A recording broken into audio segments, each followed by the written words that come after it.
কৃষ্ণ জয়গুৰু শংকৰ আমাৰ পৰম সেৱাৰ গুৰুমতী বাপ আই সমস্ত এই ভক্তিসুধা সন্তানী সত্ৰত আপোনাভাৱে বিগত কেইবা বছৰ ধৰি লকডাউনৰ সময়ৰ পৰা গুৰু ধৰ্মৰ প্ৰচাৰ আৰু প্ৰসাৰৰ অৰ্থে যি চৰ্চা অব্যাহত ৰাখিছে সেয়া সঁচাকে অতুলনীয়।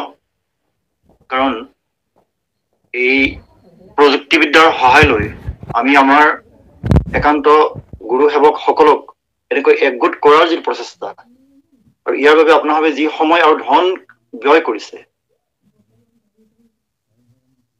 সেয়া ইমান সহজসাধ্য নহয়। কাৰণ আজিৰ যুগত মানুহ অতিশয় কৰ্মব্যস্ত আৰু এই আধা ঘণ্টা বা এঘণ্টাৰ কাৰণে যিখিনি মোবাইলৰ ডাটা খৰচ হয় প্ৰতিদিনেই খৰচ হৈ আছে আপোনালোকৰ সকলোৰে। এইটো কেৱল একান্ত ত্যাগীজনেহে এই ধৰণে ব্যয় কৰিব পাৰে। আপোনালোকৰ চৰণত আমি সেৱা জনোৱাৰ বাহিৰে আন কোনো ধৰণৰ কৃতজ্ঞতা জ্ঞাপন কৰাৰ ভাষা আমাৰ নাই। আমি সমস্ত চৰণত সেৱা জনাইছো। কৃষ্ণ হৰিনাম।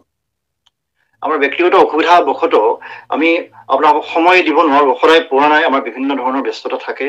তাৰ মাজত যেতিয়া আপোনালোকে বিচাৰিছে থাকিবলৈ যত্ন কৰিছো আৰু আজি এই অনুষ্ঠানলৈ আমাক আহ্বান জনোৱাৰ কাৰণে আমি শ্ৰদ্ধাৰ মেধি বাপজনা আৰু আমাৰ বৰা বাপজনা দুয়োগৰাকী বাপলৈ আমি সেৱা নিবেদন কৰিছো। এই অনুষ্ঠানত যিসকল সংযুক্ত হৈ আছে বিভিন্ন প্ৰান্তৰ পৰা সেই সমস্তজন সাধু সজ্জন বাপ আইৰ চৰণত আমাৰ ভক্তিভাৰা সেৱা নিবেদন কৰিছো।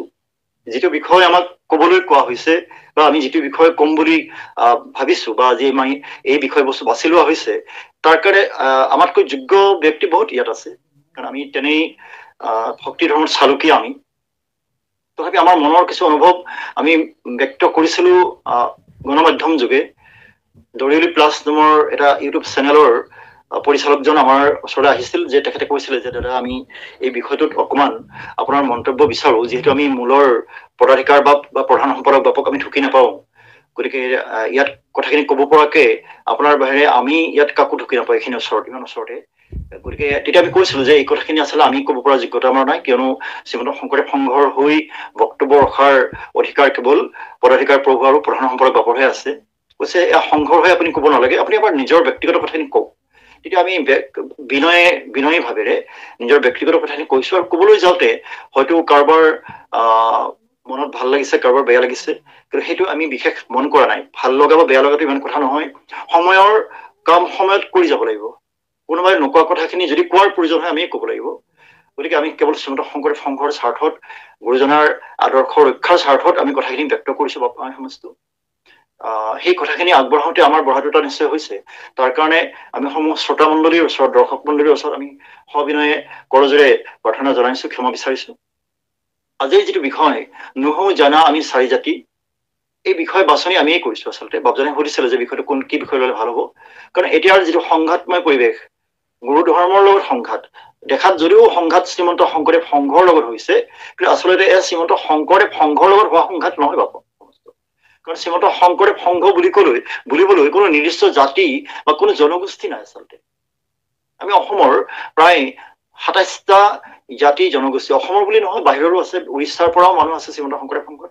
গতিকে আমি অৰুণাচল প্ৰদেশ, নাগালেণ্ড, ত্ৰিপুৰা, মণিপুৰ, সমগ্ৰ বৰ অসম, তাৰ লগতে পশ্চিমবংগ, তাৰ লগতে উৰিষ্যা, দিল্লী, মহাৰাষ্ট্ৰ, এই সমস্ত অঞ্চলৰ যিসমূহ বাপ আয়ে শ্ৰীমন্ত শংকৰদেৱ সংঘৰ আদৰ্শৰ প্ৰতি অনুপ্ৰাণিত আগ্ৰহী হৈ যোগদান কৰিছে, সেই সমস্ত জাতি উপজাতি বিভিন্ন জনগোষ্ঠীৰ সমাহাৰ এই শ্ৰীমন্ত শংকৰদেৱ সংঘ।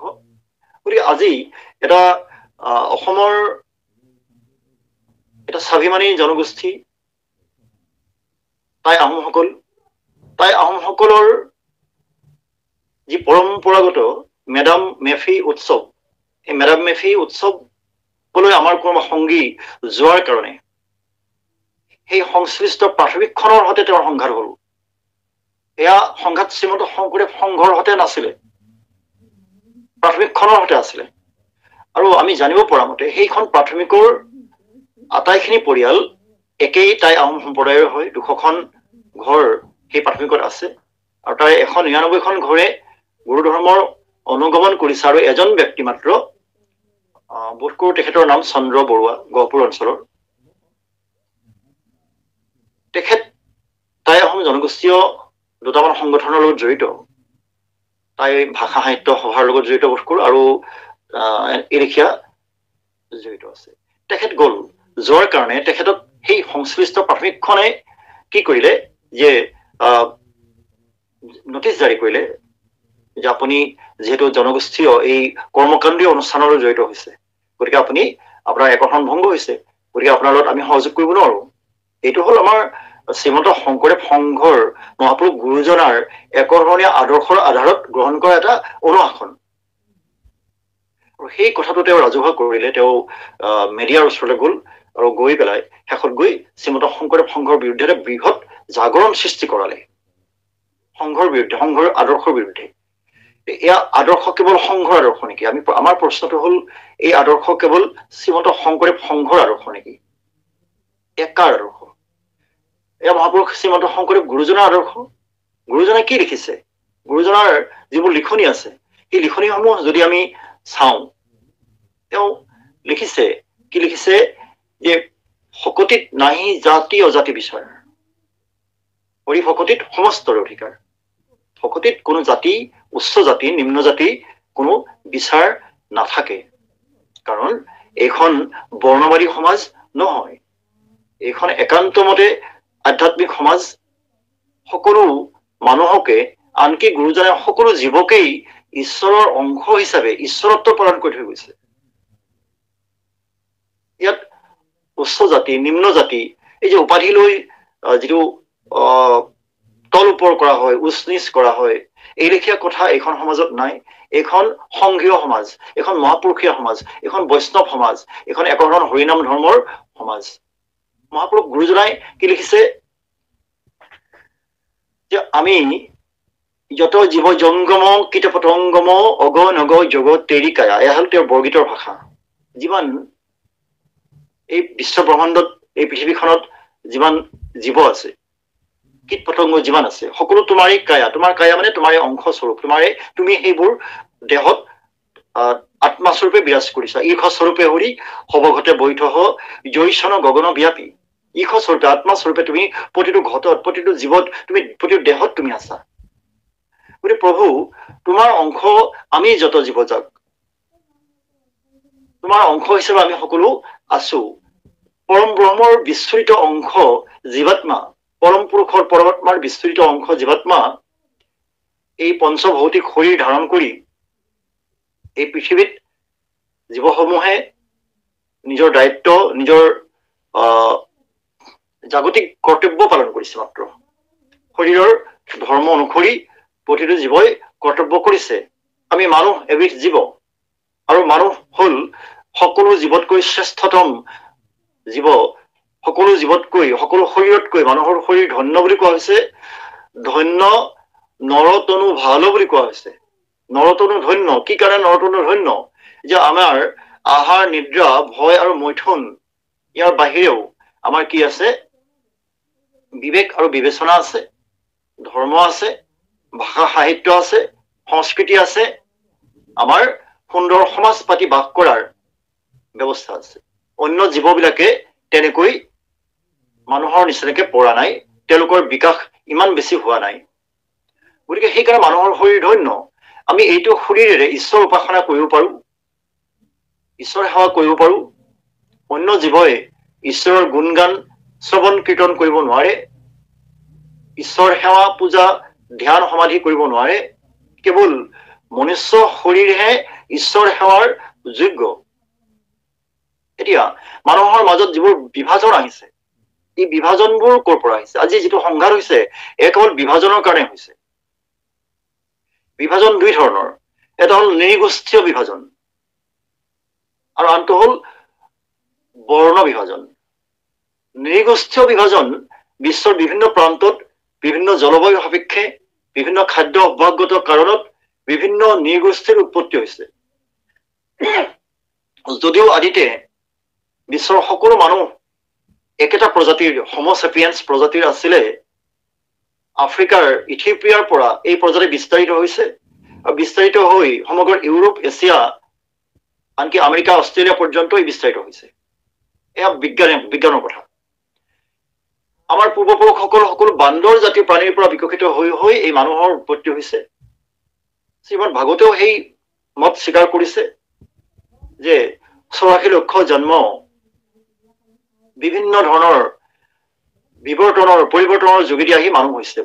এককোষী জীৱৰ পৰা, যাক মাছ বুলি কোৱা হৈছে, মৎস্যৰূপী অৱতাৰ, মৎস্য অৱতাৰ, যি পানীত সাঁতুৰি নাদুৰি আছিলে, সেই মৎস্য অৱতাৰৰ পৰা বিকশিত হৈ হৈ পূৰ্ণ মানৱ অৱতাৰ ধাৰণ কৰিছে।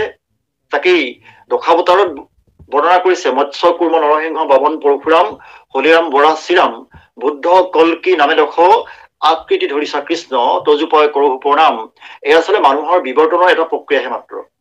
যদিও ঈশ্বৰৰ অৱতাৰ বুলি কোৱা হৈছে, আমি ভাবো যে মানুহৰ বিৱৰ্তনৰ যি প্ৰক্ৰিয়া, তাত এই 10 ধৰণৰ মানুহ উৎপত্তি হৈছে, এই ধৰণৰ জীৱ, এই 10 ধৰণৰ পৰ্যায় অতিক্ৰম কৰি মানুহ আজিৰ পৰ্যায়লৈ আহিছে। গতিকে ইয়াৰ পিছত মানুহবোৰ গৈ তামসিক তমগুণী হ'ব, যুদ্ধবাজ হ'ব, সেইকাৰণে কল্কি বুলি কৈছে। আমি তেনেকে ভাবিছো। তাৰ বাহিৰেও যিবোৰ অৱতাৰৰ কথা কোৱা হৈছে, সেই অৱতাৰবোৰৰ বিৱৰণ শাস্ত্ৰত আছে। প্ৰতিটো অৱতাৰ বিভিন্ন সময়ত বিভিন্ন যুগত ধাৰণ কৰিছে প্ৰভুৱে। সেইকাৰণে এই মানৱী শৰীৰ ধন্য, এই ভাৰতবৰ্ষ ধন্য। আজি যি সংঘাতময় পৰিৱেশ, শ্ৰীমন্ত শংকৰদেৱ সংঘৰ সৈতে যিটো সংঘাত হ'ল টাইপাৰ, আহোম জনগোষ্ঠীৰ সংঘাত নহয় এয়া। কাৰণ আহোম জনগোষ্ঠীৰ হোৱা হলে গহপুৰৰ সেই যিখন গাঁও, তাৰে দুশখন ঘৰ, 200খন গৃহস্থী, সেই 200খন গৃহস্থীৰ মাত্ৰ এখন গৃহস্থীকহে এঘৰীয়া কৰা হৈছে, আৰু আটাইখিনি একেটা সম্প্ৰদায়ৰ। গতিকে আহোম জনগোষ্ঠীৰ সৈতে আমাৰ কোনো সংঘাত হোৱা নাই। আমাৰ সংঘাত হৈছে এটা টাইপা নামৰ এটা সংগঠনৰ সৈতে। টাইপাই কি কৰিলে যে তেওঁলোকে এইটো এটা ইছ্যু বনাই ললে যে আমাৰ জনগোষ্ঠীৰ মানুহক, আমাৰ জনগোষ্ঠীৰ পৰম্পৰাক হেয় কৰা হৈছে, যে অপমান কৰা হৈছে, যে আমাৰ মানুহখিনি যে চক্ৰং বা এই মেডাম মেফিলৈ যোৱাৰ কাৰণে শ্ৰীমন্ত শংকৰদেৱ সংঘই তেওঁলোকক পানিছমেণ্ট দিছে, শুদ্ধিকৰণৰ ব্যৱস্থা দিছে, সংস্কাৰ হবলৈ কৈছে। গতিকে এয়া আমাক তেওঁলোকে আমাক নিজ বুলি, হীন বুলি গণ্য কৰিছে। এইটো তেওঁলোকৰ যুক্তি। তাৰ কাৰণে তাৰ প্ৰতিবাদত তেওঁলোকে শ্ৰীমন্ত শংকৰদেৱ সংঘৰ সংবিধান পৰ্যন্ত জ্বলাই পেলালে। আৰু তাৰ প্ৰতিবাদত শ্ৰীমন্ত শংকৰদেৱ সংঘই অসমৰ প্ৰতিখন জিলাই জিলাই টাইপাৰ বিৰুদ্ধে গোচৰ দিলে। ইয়াৰ ফলত সংঘাতটো কি হৈছে যে এটা আনুষ্ঠানিক ৰূপলৈ ৰূপান্তৰিত হল, যিটো এতিয়া আদালতৰ বিচাৰাধীন হৈ আছে। সেই বিষয়ত আমি ক'বলৈ নাযাওঁ।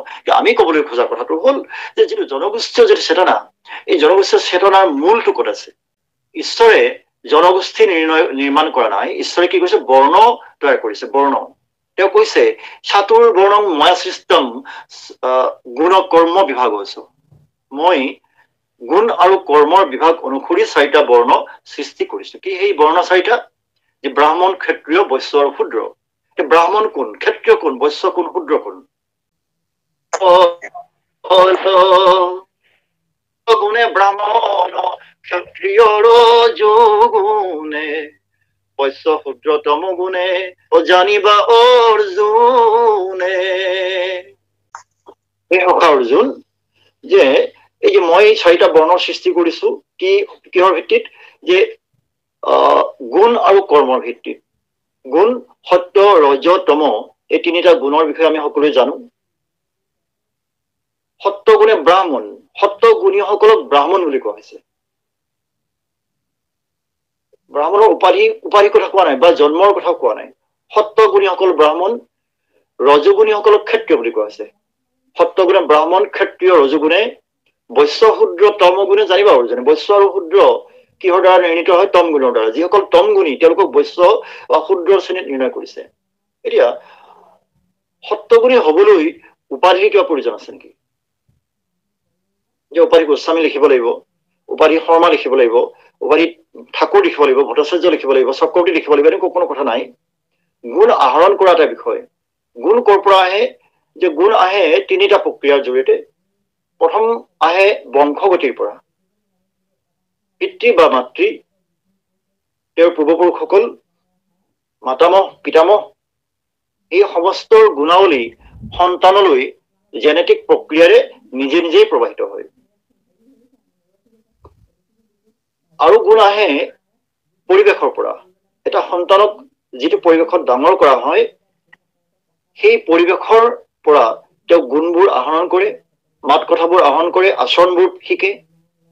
যদি ঘৰখনৰ পৰিৱেশটো, চুবুৰীৰ পৰিৱেশটো, গাঁওখনৰ পৰিৱেশটো, সেই অঞ্চলটোৰ পৰিৱেশটো খুব সুন্দৰ শান্তিপূৰ্ণ হয়, ল'ৰা ছোৱালীবোৰৰ মনবোৰ বৰ সুন্দৰ শান্তিপূৰ্ণ সংস্কৃতিবান হব।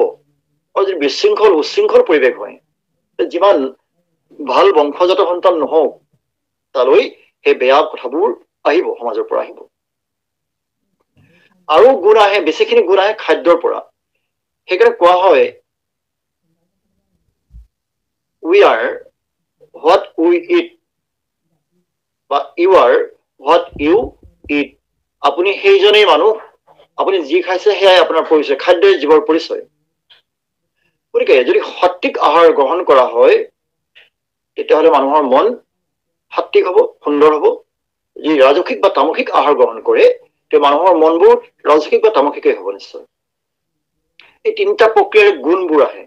আৰু যদি নৃতত্ত্বিক গঠন, এই যে ককেশীয়, আৰ্য, এই যে প্ৰটো অষ্ট্ৰলয়েড, এই যে নেগ্ৰিটো, মংগোলয়েড, এইবোৰ হ'ল নৃতাত্ত্বিক জাতি, নৃতাত্ত্বিক গোষ্ঠী কিছুমান। তেওঁলোকৰ গালৰ হনুবোৰ গঠন একে নিচিনা, চুলিৰ গঠন একে নিচিনা, একেটা গোষ্ঠীৰ মানুহৰ। তেওঁলোকৰ শব্দৰ উচ্চাৰণ, জিভাৰ গঠন একে নিচিনা, তেওঁলোকৰ উচ্চতা প্ৰায় একে নিচিনা, তেওঁলোকৰ গাৰ বৰণ প্ৰায় একে নিচিনা। এয়া হ'ল নৃতাত্ত্বিক কথা। এতিয়া আজিৰ যুগত কোনো গোষ্ঠীয়েই বিশুদ্ধ হৈ থকা নাই। কোনো ব্ৰাহ্মণৰ গাত বিশুদ্ধ ব্ৰাহ্মণৰ তেজ নাই, কোনো শূদ্ৰৰ গাত শূদ্ৰৰ বিশুদ্ধ তেজ নাই, কোনো আহোমৰ গাত বিশুদ্ধ আহোমৰ তেজ নাই, কোনো কোচ ৰাজবংশীৰ গাত বিশুদ্ধ কোচ ৰাজবংশীৰ তেজ নাই। কাৰণ হেজাৰ হেজাৰ বছৰ ধৰি হোৱা এছিমিলেশ্যন, যিটো সমন্বিতকৰণ, এই সমন্বিতকৰণ প্ৰক্ৰিয়াৰ জৰিয়তে মানুহৰ ৰক্তবোৰ কি হৈছে, সানমিহলি হৈছে। তাৰ উদাহৰণ মই কৈছো, আজি যিটো সংগঠনে শ্ৰীমন্ত শংকৰদেৱ সংঘৰ বিৰুদ্ধে জামু খাইছে টাইপা, তেওঁলোক আহোম, তাই আহোম জনগোষ্ঠীৰ। তাই আহোমৰ বিশাল অৱদান আছে অসমীয়া জাতি গঠন প্ৰক্ৰিয়াত। অসমৰ ভাষা, অসমৰ ধৰ্ম, অসমৰ সংস্কৃতি, অসমৰ ইতিহাস, অসমৰ স্থাপত্য ভাস্কৰ্যত তাই আহোমৰ নিচিনা অৱদান খুব কম জনগোষ্ঠীৰ আছে আৰু কাৰোবাৰ কাৰোবাৰ। কিন্তু তাই আহোমৰ সুদীৰ্ঘ 600 বছৰীয়া ৰাজত্ব কালছোৱাত তেওঁলোকে বিশাল অৱদান আগবঢ়াইছে। আমি সেইখিনি নতশিৰে সেৱাৰে স্বীকাৰ কৰো, তাত আমাৰ কবলগীয়া কোনো কথা নাই। কিন্তু যি সংঘাত আহিছে, এই সংঘাতটো আহিছে কি বুলি, যে আমাৰ জনগোষ্ঠীৰ পৰম্পৰাক শ্ৰীমন্ত শংকৰদেৱ সংঘই হেয় বুলি প্ৰতিপন্ন কৰিছে। আচলতে শ্ৰীমন্ত শংকৰদেৱ সংঘই কেতিয়াও আহোম জনগোষ্ঠীৰ বা অন্য কোনো জনগোষ্ঠীৰ কোনো পৰম্পৰাক হেয় বুলি প্ৰতিপন্ন কৰিবলৈ যোৱা নাই। কাৰণটো কি, যে আমি শ্ৰীমন্ত শংকৰদেৱ সংঘৰ সংগীসকলে স্ব ইচ্ছাই মহাপুৰুষ গুৰুজনাৰ আদৰ্শৰ প্ৰতি অনুপ্ৰাণিত হৈ, আকৰ্ষিত হৈ আমি সংঘৰ সংগীপদ গ্ৰহণ কৰিছো। আমাৰ নৃতাত্ত্বিক বৈশিষ্ট্য সকলোৰে বেলেগ বেলেগ। আজি আমি গোস্বামী উপাধিৰ মানুহ, আমি ব্ৰাহ্মণ সমাজৰ মানুহ আছিলো আগতে। আমি যেনিবা শ্ৰীমন্ত শংকৰদেৱ সংঘৰ শৰণ ললো, শৰণ গ্ৰহণ কৰিলো।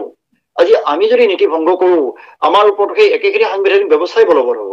তেতিয়া কোনোবা ব্ৰাহ্মণ সমাজে চিঞৰ বাখৰ কৰিলে নহব যে আমাৰ গোষ্ঠীৰ মানুহক কিয় এনেকুৱা কৰা হৈছে বুলি। আমি সংঘৰ সংবিধান ৰক্ষা কৰিব পৰা নাই, মানি চলিব পৰা নাই। নৃতাত্ত্বিক যিবোৰ কথা আছে, এই মই কৈছো যে নৃতাত্ত্বিক বৈশিষ্ট্য কাৰো অক্ষুণ্ণ হৈ থকা নাই। আজি অসমলৈ ব্ৰাহ্মণসকল অহা কেইবা হেজাৰ বছৰ হল। তাই আহোমসকল অহা আজি 800 বছৰ পাৰ হৈছে। তেওঁ অসমলৈ প্ৰৱেশ কৰিছিল 1228 খ্ৰীষ্টাব্দত তেওঁ প্ৰৱেশ কৰিছে, আৰু 1253 খ্ৰীষ্টাব্দত তেওঁ ৰাজধানী প্ৰতিষ্ঠা কৰিছে চৰাইদেউত। তাৰ আগলৈকে সেই 25 বছৰ কাল তেওঁ অনাই মনাই ঘূৰি ফুৰিছে ভাল ওখ মাটিৰ সন্ধানত। তেওঁ যেতিয়া আহিছিল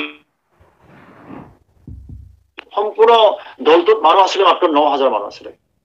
আৰু এই 9000 মানুহৰ ভিতৰত কেইবাশ মাইল পৰ্বতীয়া ৰাস্তা খোজকাঢ়ি আহোঁতে মহিলা বিশেষ তেওঁ লগত লৈ অহা নাছিলে। মাত্ৰ কেইগৰাকীমান মহিলা আহিছিলে, মহিলা বা ছোৱালী। এই 9000 পুৰুষে অসমলৈ আহি অসমৰ যিসমূহ স্থানীয় সেই সময়ৰ জনগোষ্ঠী আছিলে, বৰাহী, মৰাণ বা চুতীয়া বা সেই সময়ৰ সেই জনগোষ্ঠীৰ ছোৱালী তেওঁলোকে বিয়া কৰাইছিল। তেতিয়াই তেওঁলোকৰ কি হল, যে ৰক্ত দূষিত হল, বিশুদ্ধ আহোম ৰক্ত নাই তেতিয়া তেওঁলোকৰ। ছোৱালীবিলাকৰ মাতৃভাষা আছিল অসমীয়া, আহোমসকলৰ মাতৃভাষা আছিল টাই ভাষা। মাতৃৰ লগত সন্তান থাকে, গতিকে সন্তান যেতিয়া জন্ম পালে তেওঁলোকৰ সন্তানবিলাকে কাৰ পৰা ভাষা শিকিলে, মাকৰ পৰা। সেইকাৰণে তেওঁলোকৰ মাতৃভাষা হলগৈ অসমীয়া। সন্তানবিলাকৰ প্ৰথম প্ৰজন্ম যিটো টাই আহোমৰ যিটো প্ৰথম প্ৰজন্ম, চাওলুং চুকাফাৰ দিনত 1228 পিছৰ সেই সময়ছোৱাত তেওঁলোকৰ যিবিলাক সন্তান অসমৰ মাটিত জন্ম পালে, সেই সন্তানবিলাকৰ মাতৃভাষা উপজিয়ে কি ভাষা পালে? মাকৰ পৰা অসমীয়া ভাষা পালে। সেই সময়ত কামৰূপী ভাষা, তেতিয়া নামটো অসমীয়া হোৱা নাছিলে। তেতিয়াই এই এছিমিলেশ্যন প্ৰক্ৰিয়া তেতিয়াই আৰম্ভ হ'ল।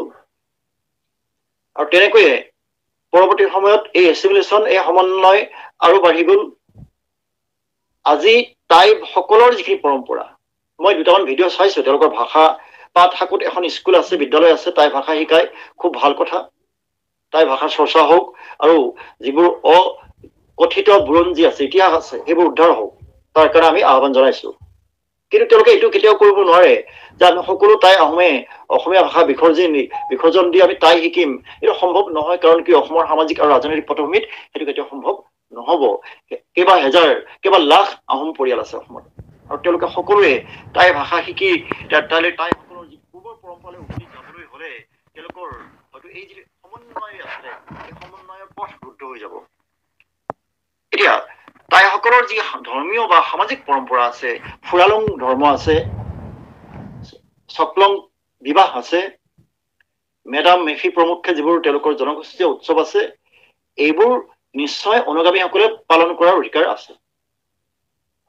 কিন্তু যিসকলে কলি যুগৰ ধৰ্ম কি হব শাস্ত্ৰৰ সিদ্ধান্ত অনুসৰি বুজি পাইছে, শ্ৰীমদ ভাগৱতে কি কৈছে? অসত্য যুগে ধ্যান, ত্ৰেতা যুগে যজ্ঞ, দাপৰ যুগত পূজা, কলিত হৰিৰ কীৰ্তন বিনাই, আৱৰ নাহিকে দুজা। এই সত্য যুগৰ ধ্যান, ত্ৰেতা যুগৰ যজ্ঞ, দাপৰ যুগৰ পূজা এতিয়া কলি যুগত অচল পইচাৰ নিচিনা।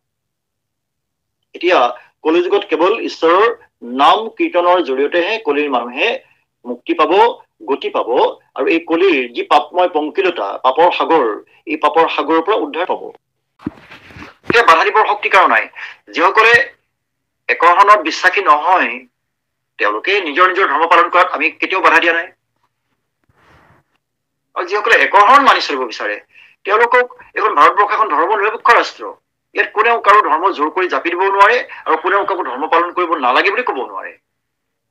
গতিকে যিটো প্ৰতিবাদ হৈছে, এই লেখীয়া প্ৰতিবাদ গুৰুজনাৰ দিনতো হৈছিলে। বাপসকল মহাপুৰুষ গুৰুজনা যেতিয়া বৰদোৱাত তেওঁ একশৰণ হৰিনাম ধৰ্ম প্ৰচাৰ প্ৰসাৰ আৰম্ভ কৰিছিল, সেই সময়ৰ বৰদোৱাখন আপোনাৰ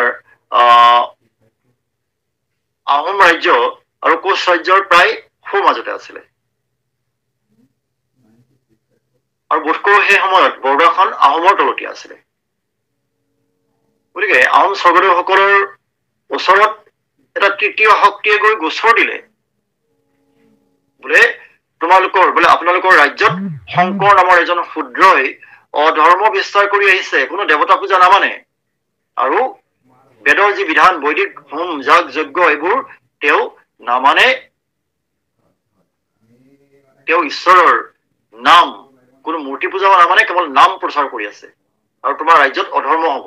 এইবুলি এটা আন শক্তি, তৃতীয় শক্তিয়ে, সেই শক্তিটো গুৰুজনাৰ পক্ষৰো নহয় আৰু আহোম স্বৰ্গদেউসকলৰ পক্ষৰো নহয়, সেইটো এটা তৃতীয় শক্তি, এটা সুবিধাবাদী পুৰোহিত শ্ৰেণীৰ এটা প্ৰতিনিধি দল, তেওঁলোকে গৈ লগালে। আৰু সেই কথাত ভুল গৈ পেলাই ৰজাই কি কৰিলে, যে শাস্তিৰ ব্যৱস্থা কৰিলে। হৰিজোৱাক ধৰি লৈ গল, আপোনাৰ মাধৱ পুৰুষক ধৰি লৈ গল, হৰিজোৱাক কাটিলে আৰু গুৰুজনাক নগুৰ ডাংগতি কৰিলে। ফলত গুৰুজনা পলাই যাবলৈ বাধ্য হল। কলৈ? কোচ ৰাজ্যলৈ গল। তাত গৈ তেওঁ বৰপেটাত কিছুদিন আশ্ৰয় ললে। আকৌ তাতো সেই একেখন নাটকৰে পুনৰাবৃত্তি ঘটিল। সেই শক্তিটো তাতো আছিলে, দ্বিতীয় শক্তিটো। তেওঁলোকে কি কৰিলে? মহাৰাজ নৰনাৰায়ণৰ ওচৰত গৈ খল দিলে, বোলে মহাৰাজ, তোমাৰ ৰাজ্যত এজন অধৰ্মীৰ প্ৰৱেশ হৈছে, তেওঁ কোনো দেৱতা পূজা নামানে, যাগ যজ্ঞ হোম একো নামানে, গতিকে তোমাৰ ৰাজ্যত কি হব? বিমংগলে দেখা দিব। গতিকে সেই শংকৰৰ বিৰুদ্ধে বিচাৰ হব লাগে। এতিয়া মহাৰাজে ঘোষণা কৰিলে, কোন শংকৰ তাক ধৰি আন, তাৰ চামৰাৰে মই দবা চিয়াম আৰু হাৰ্দিৰে দবা কোবাম বুলি ঘোষণা কৰিলে। কিন্তু ইতিমধ্যেই বিশ্ব মহাবীৰ চিলাৰাই গুৰুজনাৰ অনুগামী হৈ পৰিছিল, কিয়নো গুৰুজনাৰ ভায়েকৰ ছোৱালী আই ভুৱনেশ্বৰীক বীৰ চিলাৰে বিয়া কৰাইছিল, আৰু সেই সূত্ৰে চিলাৰায়ে শৰণ গ্ৰহণ কৰিছিল গুৰুজনাৰ। বিশ্ব মহাবীৰ চিলাৰায়ে গুৰুজনাৰ মূল্য মৰ্যাদা বুজি পাইছিল, তেওঁ লুকুৱাই ৰাখিলে। কোচবিহাৰৰ ওচৰৰ অন্দৰান ফুলবাৰী নামৰ স্থানত, য'ত চিলাৰায় দেৱানৰ কোট আছে, তেওঁৰ গড় আছিলে, সেই গড়ৰ ওচৰতে অন্দৰান ফুলবাৰী, তাতে গুৰুজনাক লুকুৱাই ৰাখিলে আৰু ৰজাক প্ৰত্যাহ্বান জনালে যে তুমি যদি শংকৰৰ কিবা অনিষ্ট কৰা তেতিয়াহ'লে তুমি মোৰ লগত যুদ্ধ কৰিব লাগিব। তে ৰজা আশ্বাস দিলে বোলে মই শংকৰ একো নকৰো, তেওঁক ইয়ালৈ পঠিয়াই দিয়া। তেতিয়া চিলাৰায়ে কি কৰিলে যে তোমাৰ ল'ৰা মোৰ ওচৰত পঠিয়াই দিয়া, তুমি যদি শংকৰ অনিষ্ট কৰা মই তোমাৰ ল'ৰা অনিষ্ট কৰিম। আৰু মহাৰাজ নৰনাৰায়ণৰ ল'ৰা পুত্ৰক চিলাৰায়ৰ ওচৰত বন্ধকত থৈ গুৰুজনাক নিলে। গুৰুজনাৰ লগত বিবাদ হ'ল, বাদ হ'ল তাতে পণ্ডিত বিলাকৰ, আৰু সেই বিবাদত পণ্ডিতসকল হাৰিল। তেতিয়া সেই পণ্ডিত বিলাকে লিখা সকলোবোৰ গ্ৰন্থ ৰজা মহাৰাজ নৰনাৰায়ণে কি কৰিলে, নৈত উটুৱাই দিলে। সেইখন কাকত কুটা নৈয়েও উটুৱাই নিনিলে, সেইবোৰ ইমানেই পাপৰ ভঁৰাল আছিলে তাত, জুয়েও নুপুৰিলে, সেইবোৰ উয়ে কুটিলে তাতে। আৰু ফলস্বৰূপে কি হ'ল যে গুৰুজনা যি সত্য প্ৰতিষ্ঠা হ'ল, মহাৰাজ নৰনাৰায়ণেও গুৰুজনাৰ ধৰ্ম গ্ৰহণ কৰিবলৈ আগ্ৰহী হ'ল। যিদৰে আহোম স্বৰ্গদেউসকলে গুৰুজনাৰ বিৰুদ্ধাচৰণ কৰিছিল প্ৰথম পৰ্যায়ত, পৰৱৰ্তী সময়ত সেই স্বৰ্গদেউসকলে আকৌ গুৰুজনাৰ ধৰ্মক পৃষ্ঠপোষকতা কৰিলে,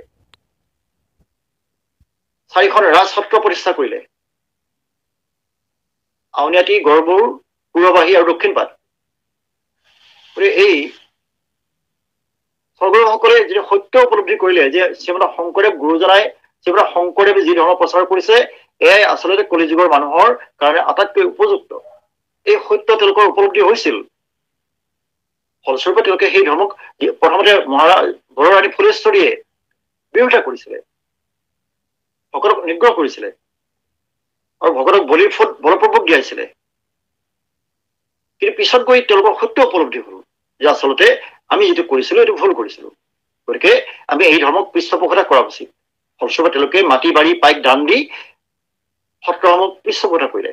ঠিক একেটা উপলব্ধি মহাৰাজ নৰনাৰায়ণৰ হল, যে শংকৰ গুৰুৰ বিৰুদ্ধে যি ফটোৱা জাৰি কৰিছিল, কোন সেই শংকৰ তাক ধৰি আন, সেই ফটোৱা তেওঁ কি কৰিলে, উপলব্ধি কৰিলে যে মোৰ ভুল আছিল, আৰু শংকৰে যি ধৰ্ম প্ৰচাৰ কৰিছে এয়াহে আচলতে যুগ ধৰ্ম, এয়াহে শুদ্ধ ধৰ্ম, সাত্বিক ধৰ্ম। গতিকে তেওঁ পিছত আগ্ৰহ কৰিলে যে আমাকো তুমি শৰণ দিয়াব লাগে। বাপাই প্ৰশ্ন, জনগোষ্ঠীয় পৰম্পৰা এটা বেলেগ বিষয়, তাত হাত দিয়াৰ অধিকাৰ কাৰো নাই। শ্ৰীমন্ত শংকৰদেৱ সংঘই জনগোষ্ঠীয় পৰম্পৰাত হাত দিয়া নাই। শ্ৰীমন্ত শংকৰদেৱ সংঘই কেৱল নিজৰ খিনি ৰক্ষা কৰিছে।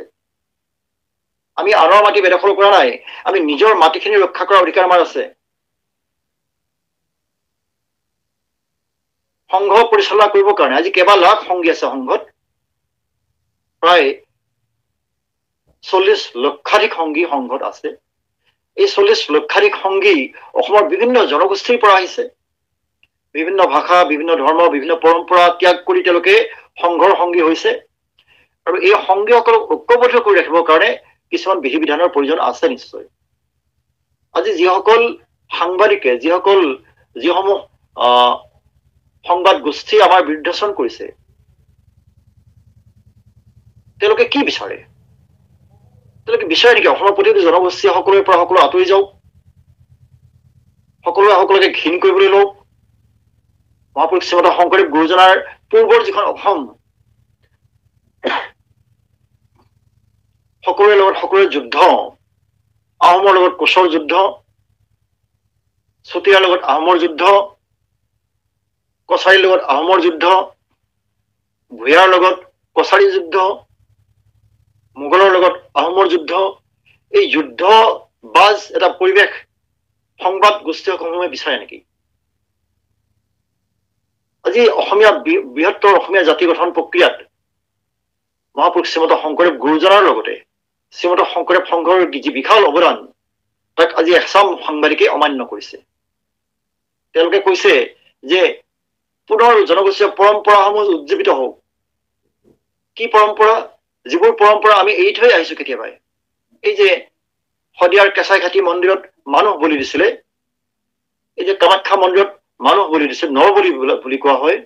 এই যে হাজোৰ হয়গ্ৰীৱ মাধৱত দেৱদাসী নৃত্যৰ নামত যি নাৰী নিৰ্যাতন হৈছিলে, এই যে মেডাম মেফিৰ নামত যি আপোনাৰ বা ফুৰালুং ধৰ্মৰ নামত যি কুকুৰ বলি দিয়া হয়, যি একেকোবে চেউৰী এজনী কোবাই মাৰা হয়, এইবোৰ ত্যাগ কৰিয়েতো আমি আহিছো। এই যে হোম যাগ যজ্ঞ তপস্যা যিবোৰ কৰ্মকাণ্ড, এইবোৰ ত্যাগ কৰিয়েতো আমি আহিছো। আৰু এতিয়া কি আকৌ আমি সেইবোৰলৈ ঘূৰি যাব লাগিব? শ্ৰীমন্ত শংকৰদেৱ সংঘই যি জাতি গঠন প্ৰক্ৰিয়া ত্বৰান্বিত কৰিছে, সেই গতিকে বন্ধ হব লাগিব। আজি আমাৰ সংঘক সমালোচনা কৰিছে, সংঘই বছৰৰ মূৰত অধিৱেশন পাতি ভোজ খায় বুলি। এই যে খাই, এই 4 দিন যে আমি একেলগে অন্ন লওঁ, তাত ৰান্ধনিবোৰ কোন? কোনোবা গোস্বামী শৰ্মাক মাতে নেকি? তাত কোন গোষ্ঠীৰ মানুহে ৰান্ধিছে আমি চাওঁ নেকি? তাতো গোষ্ঠীগত পৰিচয় কাৰো নাই। এটাই পৰিচয় হ'ল আমি গুৰুজনৰ একান্ত সেৱক, ভকত আমাৰ পৰিচয়, ভকতি আমাৰ পৰিচয়। কিয়নো মাধৱ পুৰুষে লিখিছে, আমাৰ সেই সূত্ৰ দি থৈ গৈছে, কি বুলি? অনজানামি 4 জাতি, 4 আশ্ৰমী নোহোৱাতি, ধৰ্মশীল দানব্ৰত তীৰ্থগামী, কিন্তু পূৰ্ণানন্দ সমুদ্ৰৰ গোপী ভৰ্তা পদ কমলৰ, দাসৰু দাস তান দাস ভৈলো আমি, দাসৰু দাস তান দাস ভৈলো আমি। নহওঁ জানা আমি 4 জাতি। কি 4 জাতি? ব্ৰাহ্মণ, ক্ষত্ৰিয়, বৈশ্য বা শূদ্ৰ আমি একো নহয়। বা আমি অধম, মধ্যম, উত্তম বা উত্তমৰ উত্তম আমি সেয়াও নহয়।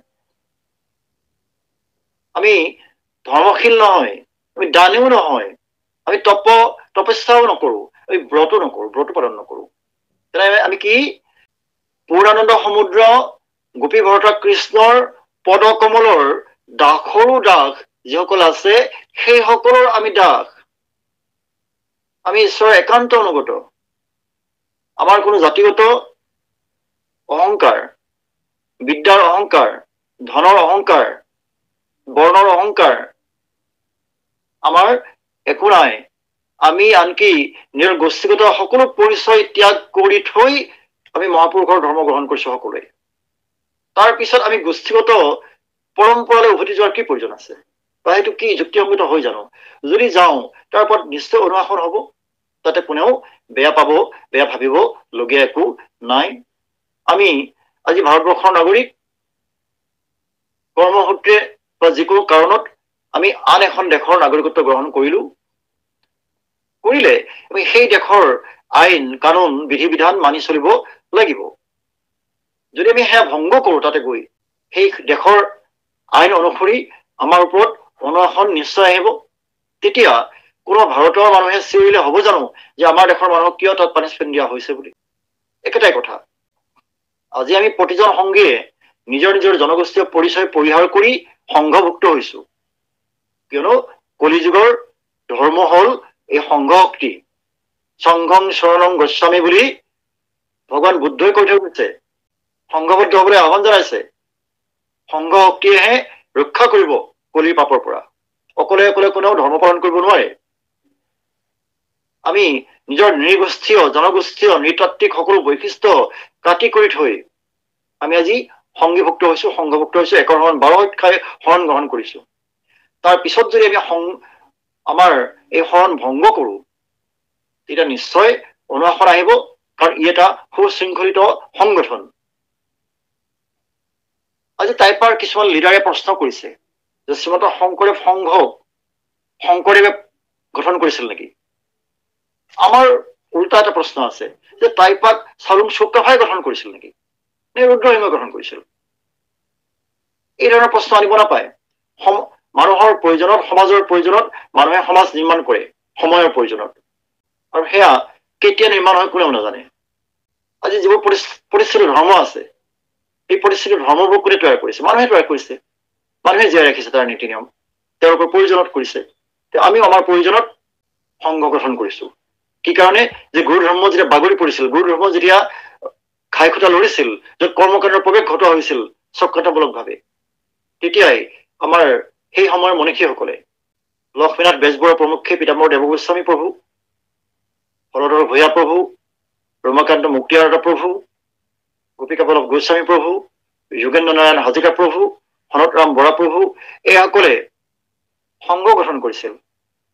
তাৰ পৰৱৰ্তী সময়ত নেতৃত্ব প্ৰদান কৰিলে সোণাৰাম চুতীয়া বাব, অচ্যুত কৃষ্ণ মিশ্ৰ বাব প্ৰমুখ্যে, বিভিন্ন কৰুণাকান্ত কলিতা বাব, মোৰ আটাইৰে নামবোৰ মনত অহা নাই, মই সমস্ত চৰণ সেৱা জনাইছো।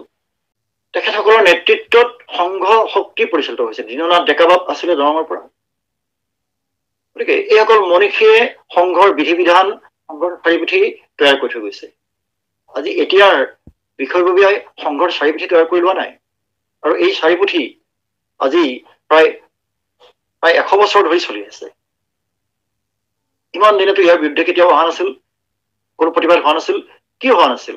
যে একান্ত ভকতসকলে শৰণ লৈছিল।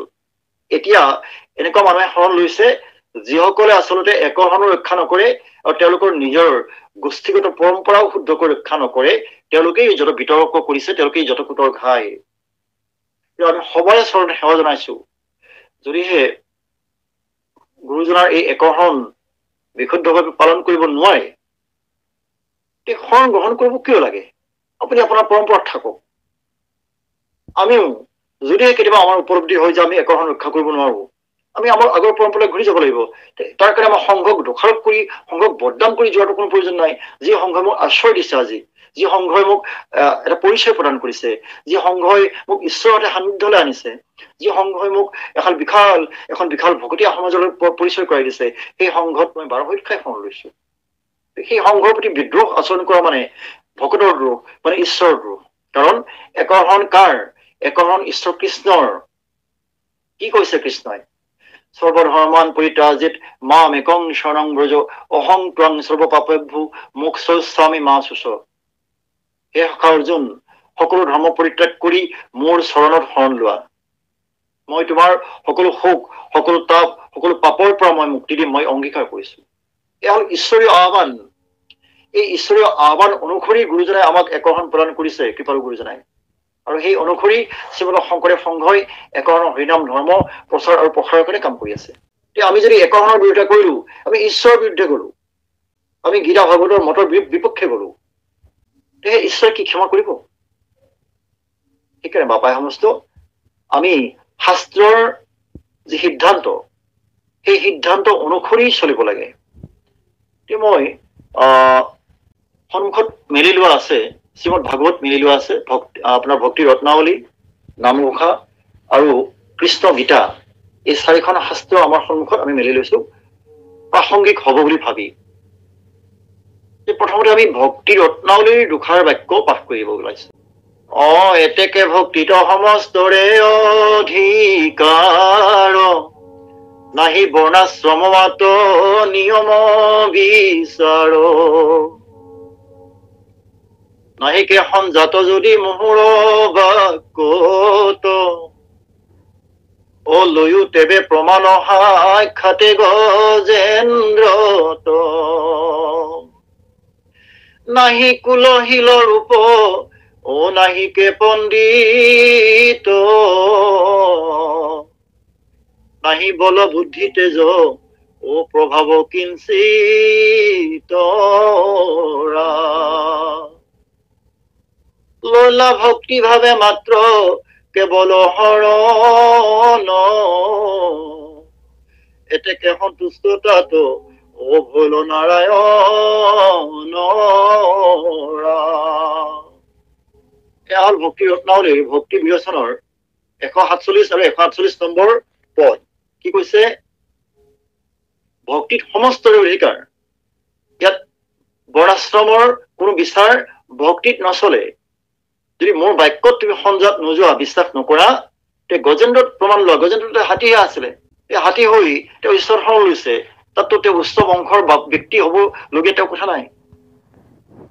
ভকতিত নাহি কুল, কুল মানে গোষ্ঠী বা জাতি, শিল, শিল মানে পৰিহীনিত হ'বও দৰকাৰ নাই,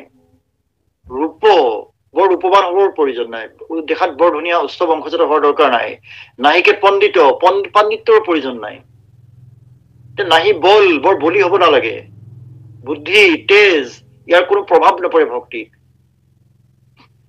ভক্তিভাৱে কেৱল ঈশ্বৰ শৰণ ললেই নাৰায়ণ সন্তুষ্ট হয় বুলি কৈছে। সেইকাৰণে আৰু কি কৈছে ঈশ্বৰে, অভকতিত নাহি জাতি অজাতি বিচাৰ, হৰি ভকতিত সমস্তৰে অধিকাৰ। কেৱল ভক্তিত তুষ্ট সন্ত নাৰায়ণ। তপ জপ যজ্ঞ দান হবে বিড়ম্বন, কেৱল ভক্তিত তুষ্ট সন্ত নাৰায়ণ বুলি শাস্ত্ৰই কৈছে। তপস্যা যজ্ঞ দান এইবোৰ অৰ্থহীন, আৰু সেইবোৰ কৰাসকলৰ যি জাতিগত পৰম্পৰা সেইবোৰো অৰ্থহীন। সেইকাৰণে আমি এই কথা জানি বুজিহে শৰণ লৈছো। ইয়াত আমাক বাধা দিব পৰা শক্তি নাই, আৰু আমিও কাকো বাধা দিবলৈ নাযাওঁ। যাৰ যি ধৰ্ম সেয়া নিজে নিজে সুন্দৰকৈ পালন কৰক বাপাই সমস্ত। নামঘোষাই কি কলে? নামঘোষাই কলে, ৰাম বুলি তৰে মহা অন্তৰ্জাতি, যিটো নাম নলয়হি নতুহীন আতি। অ ৰাম কৃষ্ণ বুলি সংসাৰ সুখে তৰে, ৰাম কৃষ্ণ নবুলি নম জোতা কৰে।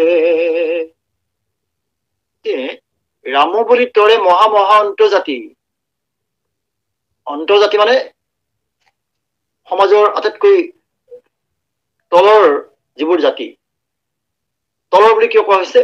যে এটা সময়ত জাতি বিভেদ অতি প্ৰকট হৈ উঠিছিলে মহাভাৰতীয় সময়ছোৱাত, যিটো কাৰণে একলব্যই আনকি গুৰু দ্ৰোণাচাৰ্যৰ পৰা অস্ত্ৰ শিক্ষাও লাভ কৰা নাছিল, আৰু তেওঁৰ আঙুলি কাটি দিবলগীয়া হৈছিলে। কৰ্ণই ক্ষত্ৰিয়ৰ পুত্ৰ বুলি পৰশুৰামৰ পৰা অস্ত্ৰবিদ্যা গোপনে শিকাৰ কাৰণে অভিযুক্ত হবলগীয়া হৈছিলে। সেই বৰ্ণ বিভাজন মহাভাৰতৰ সময়ছোৱাত আটাইতকৈ বেছিকে প্ৰকট হৈ উঠিছিল। সেইকাৰণে সেই সময়ত ৰচিত শাস্ত্ৰ অনুসৰি যিসমূহ জাতি একেবাৰে তল পৰ্যায়ৰ জাতি, অস্পৃশ্য বুলি যাক গণ্য কৰা হৈছিল, যাৰ বিৰুদ্ধে মহাত্মা গান্ধীয়ে অস্পৃশ্যতা বৰ্জন আন্দোলন কৰিবলগীয়া হৈছিল, সেইসমূহ জাতিৰ মানুহেও যদি ৰাম কৃষ্ণ বুলি ঈশ্বৰৰ চৰণত শৰণ গ্ৰহণ কৰে, তেওঁলোকো তৰিব পাৰে বুলি কৈছে। আৰু যিয়ে নাম নলয় তেওঁহে হীনতকৈ হীন জাতি বুলি কোৱা হৈছে। ঈশ্বৰৰ নামত যিয়ে শৰণ লয় তেওঁ যজ্ঞ কৰিবৰ পাত্ৰ হয় বুলি কোৱা হৈছে।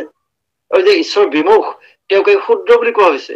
পিতামহ ভীষ্মৰ সন্মুখত মহাৰাজ যুধিষ্ঠিৰে সুধিছিলে, হে পিতামহ, জন্মসূত্ৰে ব্যাসদেৱৰ ৰক্তসূত্ৰে আমি ব্ৰাহ্মণৰ তেজ ধাৰণ কৰিছো, কিন্তু এই মহাযুদ্ধত আমি কিবা অক্ষশনি সেনাক নিহত কৰিলো, বহুত মানুহক হত্যা কৰিলো, ক্ষত্ৰিয় ধৰ্ম পালন কৰিলো, তুমি নিৰ্ণয় কৰি থৈ যোৱা আমি আচলতে ব্ৰাহ্মণ নে ক্ষত্ৰিয়। পিতামহে সিদ্ধান্ত দি থৈ গৈছে, হে পাণ্ডৱ, হে যুধিষ্ঠিৰ, চাণ্ডালু গৰ্ভসম্ভূত শক্তিৰ নাম মহামুনি, তপস্য ব্ৰাহ্মণ জাত তস্মিন জাতিৰ কাৰণম। নৰ্তকী গৰ্ভসম্ভূত বশিষ্ঠৰ নাম মহামুনি, তপস্য ব্ৰাহ্মণ জাত তস্মিন জাতিৰ কাৰণম। সপাক গৰ্ভসম্ভূত পৰাশৰো নাম মহামুনি, তপস্য ব্ৰাহ্মণ জাত তস্মিন জাতিৰ কাৰণম। যে চণ্ডালৰ গৰ্ভত জন্ম পোৱা শক্তি নামৰ মুনি গৰাকী তপস্যাৰ জৰিয়তে, তপস্যা মানে বিহেভিয়াৰ, আচৰণ, ৰাতিপুৱা শুই উঠাৰ পৰা ৰাতি শোৱালৈকে যিখিনি কৰ্ম কৰা যায় সেই কৰ্মই তপস্যা। এই তপস্যা যাৰ শ্ৰেষ্ঠ তেওঁই ব্ৰাহ্মণ। তপস্যাৰ জৰিয়তে ব্ৰাহ্মণত্ব অৰ্জন কৰিছে, জাতি তেওঁৰ জন্ম তেওঁৰ ব্ৰাহ্মণত্বৰ কাৰণ নহয়। গতিকে আমি যিবোৰ জাতি বা জনগোষ্ঠীৰ কথা কৈ চিঞৰ বাখৰ কৰি আছো, আচলতে সেইবোৰ শাস্ত্ৰই নস্যাৎ কৰিছে। আমি যিবোৰ জনগোষ্ঠীয় পৰম্পৰা কেতিয়াবাই ত্যাগ কৰিছো বেয়া বুলি, সেইবোৰৰ কাৰণে চিঞৰ বাখৰ কৰি পেলাই এটা ভকতীয়া আধ্যাত্মিক সংগঠনৰ সংবিধান জ্বলোৱাৰ কি যুক্তিযুক্ততা আছে? কি পৰম্পৰা সেয়া? কুকুৰ বলি দিয়াটো ভাল পৰম্পৰা নেকি? আমি সমালোচনা কৰা নাই, আমি সুধিছো তেওঁলোকক যে তেওঁলোকে কুকুৰ বলি দিয়াটোকে ভাল পৰম্পৰা বুলি ভাবে নেকি? এটা চেউৰী বাই এজনী একেকোবে হত্যা কৰাটোক ভাল পৰম্পৰা বুলি ভাবে নেকি? মৃত মানুহৰ পেটত মাক পূজা কৰাটো ভাল পৰম্পৰা জান? তেওঁলোকৰ স্মৃতিচাৰণ কৰক। কিন্তু সেই আত্মাবিলাকক আকৌ পিণ্ড দি আকৌ কিবা কিবি খুৱাই পেলাই, মাংস খুৱাই পেলাই আকৌ পৃথিৱীত আবদ্ধ কৰি ৰখাটো কি কেনেকুৱা ধৰ্ম এইটো? আৰু তাৰ কাৰণেতো সংঘাত হৈছে। সেই কথা উপলব্ধি কৰিব লাগিব যে আমি কি কৰি আছো। তেওঁলোকৰ ভাল বা বেয়া বুলি মন্তব্য কৰা নাই আমি ভাবিছো এইটো ভাল বুলি ভাবে নেকি আপোনালোকে? গতিকে বাপাই সমস্ত এই জাতিগত সংঘাত উচতনিৰ ফলত সৃষ্টি হৈছে। কোনে উচতনি দিছে? আছে কেইজনমান সাংবাদিক আৰু আছে এটা মৌলবাদী সংগঠনৰ কিছুসংখ্যক সদস্য, যিসকলে ভাৰতবৰ্ষত হিন্দুত্বৰ প্ৰাধান্য বিচাৰে, হিন্দুত্ববাদ বিচাৰে। তেওঁলোকে হিন্দুত্ববাদৰ নামত আছিলে কৰ্মকাণ্ড বা ব্ৰাহ্মণ্যবাদহে প্ৰতিষ্ঠা কৰিব বিচাৰে। আৰু সেইকাৰণে শ্ৰীমন্ত শংকৰদেৱ সংঘক টাৰ্গেট কৰি লৈছে। শ্ৰীমন্ত শংকৰদেৱ গুৰুজনাৰ আদৰ্শ আজি নস্বাত কৰিবলৈ লৈছে সেইসকলে। তেওঁলোকে মহাপুৰুষ শ্ৰীমন্ত শংকৰদেৱৰ স্থানত শংকৰাচাৰ্যক প্ৰতিষ্ঠা কৰিব বিচাৰে। তাৰ প্ৰমাণ আমাৰ হাতত আছে। আমি এনেই ভিত্তিহীন কথা কোৱা নাই। তেওঁলোকৰ লিখনিবোৰ আমাৰ তাত আছে, সংগ্ৰহ কৰি থোৱা আছে। গতিকে এটা বৃহৎ ষড়যন্ত্ৰ। আমি ভাবিছো যে তাই আহোমৰ লগত টাইপাৰ লগত আমাৰ লাগিছে, আচলতে নাই লগা। তাই বুজি পোৱা নাই কথাটো। তেওঁলোকক উচতাই জোৰ খাইছে। সেইসকলেই আজি কিছু বছৰ পূৰ্বে কাৰেংঘৰৰ মুঠেচত থিয় হৈ পেলাই হিন্দু হিন্দু ভাই ভাই বুলি চিঞৰিছিলে। যিটো কাৰেংঘৰ আহোম স্বৰ্গদেউসকলৰ বাসগৃহ আছিলে, সেই বাসগৃহৰ মুধচত উঠি পেলাই চিঞৰ বাখৰ কৰাটো যুক্তিযুক্ত হৈছেনে বাৰু? আমি সন্মান কৰো, তাই আহোমসকলক সন্মান কৰো। তেওঁলোক অসমৰ আধুনিক অসমৰ ভেটি নিৰ্মাতা। তেওঁলোকৰ যি উদাৰতা, তেওঁলোকৰ যি বিশালতা, চিন্তাৰ বিশালতা, তেওঁলোকে নিজৰ ধৰ্ম ত্যাগ কৰিছে, ভাষা ত্যাগ কৰিছে, তেওঁলোকে নিজৰ পৰম্পৰা ত্যাগ কৰিছে, কৰি এই অসমৰ কামৰূপৰ মাটিৰ লগত, কামৰূপৰ ধৰ্মৰ লগত, কামৰূপৰ মানুহৰ পৰা মিলি গৈছে। আজি তেওঁলোকে আকৌ সেই 1000 বছৰীয়া আগৰ সেই পৰম্পৰালৈ ঘূৰি যাব বিচাৰিছে। তাৰ ফলত যি সংঘাত সৃষ্টি হৈছে, এইটো তেওঁলোকৰ এদিন আমি ভাবো যে সত্যৰ উপলব্ধি এদিন হব। যেনেকৈ স্বৰ্গদেউ ৰুদ্ৰসিংহৰ সত্যৰ উপলব্ধি হৈছিল, যেনেকৈ মহাৰাজ নৰনাৰায়ণৰ উপলব্ধি হৈছিলে। বাপাই সমস্ত এই একেটা কথা, একেটা উপলব্ধি কাৰ হৈছিল? যে সূতৰ উপলব্ধি হৈছিলে, যেতিয়া 28 সহস্ৰ ঋষিয়ে সুদদেৱক কৃষ্ণৰ কথা শুনাবৰ কাৰণে অনুৰোধ কৰিছিল। যে সুদদেৱে অৱনত কাই বিনাইছিল, কি বুলি কৈছিল? হেন শুনি সুতে বিনা অন্ত বনত, আমি অকুলীন হেন আছিল মনত। তোমাকৰ প্ৰশ্নে ভইলো আজি কি পবিত্ৰ, শুনা যেন জানো কহো কৃষ্ণৰ চৰিত্ৰ। সুতে ভাবিছিল তেওঁ ইমান দিনে তেওঁ নিজ কুলীয়া আছিলে, নিজ জাতি আছিলে, অকুলীন, অস্পৃশ্য বুলি ভাবিছিল। যেতিয়া ব্ৰাহ্মণসকলে, ঋষিসকলে তেওঁক ভাগৱত পাঠ কৰিবলৈ কলে, ঈশ্বৰ কৃষ্ণৰ গুণ আৰু নাম কীৰ্তন কৰিবলৈ কলে, তেতিয়া তেওঁৰ উপলব্ধি হল যে আচলতে মই নিকুলীয়াও নহয়, উচ্চ কুলীয়াও নহয়। কিয়নো ঈশ্বৰ কৃষ্ণৰ কথা কবৰ কাৰণে যেতিয়া ঋষিসকলে প্ৰশ্ন কৰিলে, তেতিয়াই তেওঁ পবিত্ৰ হৈ গল বুলি কোৱা হৈছে। তোমাকৰ প্ৰশ্নে ভলো আজি কি পবিত্ৰ? তোমালোকে যি প্ৰশ্ন কৰিছা যে কেনেকৈ পৰীক্ষিতে সুখদেৱক লগ পালে, কলিৰ মৃত্যুমুখী মানুহে কি ধৰ্ম পালন কৰা উচিত, মুমূৰ্ষুজনে কি ধৰ্ম পালন কৰা উচিত, কলি যুগত কোনজন দেৱতা পৰম ভজনীয় দেৱতা, এইবোৰ প্ৰশ্ন যেতিয়া উত্তৰ বিচাৰিছিলে সুতৰ পৰা, তেতিয়াই তেওঁ পবিত্ৰ হৈ গল বুলি কোৱা হৈছে। উত্তৰ দিয়া নাই তেতিয়ালৈকে, ভাগৱত পাঠো কৰা নাই তেতিয়ালৈকে, কৃষ্ণৰ কথা কীৰ্তনো কৰা নাই, কেৱল প্ৰশ্নকেইটা শুনি পবিত্ৰ হৈ গৈছে। গতিকে আমি যিবোৰ পৰম্পৰাত লাগি আছো, আমি যিবোৰ পৰম্পৰা কৰি আছিলো, এই যে একে ঘাপে ছাগলী বলি দিছিলো, এই যে যজ্ঞ কৰোতে আমি গো হত্যা কৰিছিলো, গৰুৰ মাংস নহলে আজিও যজ্ঞ পবিত্ৰ নহয়। এই কথাৰ চেলেঞ্জ দি থৈ গৈছে, প্ৰত্যাহ্বান জনাই থৈ গৈছে। পৰা গংগাত ৰাহুল হস্পিটেল। গতিকে আমি সেইবোৰ অপকৰ্ম, অধৰ্ম ত্যাগ কৰি আহিছো, আৰু আজি যদি আমি আকৌ সেইবোৰলৈ ঘূৰি যাব বিচাৰো, কলৈ গ'ল ভাগৱত ধৰ্ম, কলৈ গ'ল গীতাৰ সেই আহ্বান, একৰ্ষণ তত্ত্ব কলৈ গ'ল? গতিকে বাপাই সমস্ত আমাৰ উপলব্ধিখিনি ব্যক্ত কৰিছো মাত্ৰ। আপোনালোকৰ কৃপা গুণে আমি আপোনালোকৰ চৰণত আছো, ঠাই পাইছো, আৰু ঈশ্বৰে ৰখালৈকে, প্ৰভুৱে ৰখালৈকে, গুৰুজনাই ৰখালৈকে আমি থাকিম। আৰু আমি জন্ম জন্মান্তৰে আমাৰ বংশত এই একৰ্ষণ বৰ্তি থাকক, তাৰ কাৰণে আমি আপোনালোকৰ পৰা আশীৰ্বাদ বিচাৰিছো। কাৰণ কলিৰ ধৰ্ম হৰিনাম জান, পাপীৰ নিন্দাত নিদিবা কাণ বুলি গুৰুজনাই কৈ থৈ গৈছে। হৰিনামৰ বাহিৰে কলিযুগে ৰাম নামে হাৰ, ৰাম নাম বিনে হিয়াৰ।